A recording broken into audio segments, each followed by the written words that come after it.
Nous avons organisé aujourd'hui une conférence sur les mobilités en Essonne, tout simplement parce qu'il s'agit d'abord de la première préoccupation de nos concitoyens, savoir comment se déplacer et se déplacer si possible mieux qu'aujourd'hui.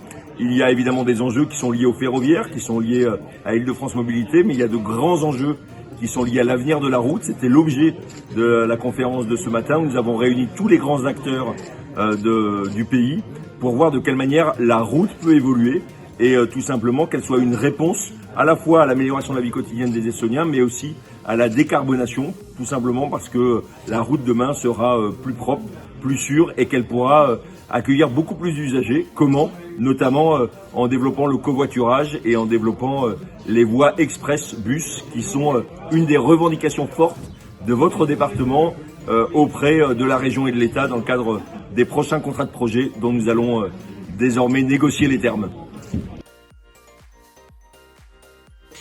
La route à l'avenir et cette conférence nous a démontré que c'était exact. Le département est gestionnaire de l'infrastructure routière, mais il doit aussi faire avec ses partenaires. Alors c'est vrai que la sécurité routière, c'est vrai aussi que l'entretien de notre patrimoine sont des choses essentielles.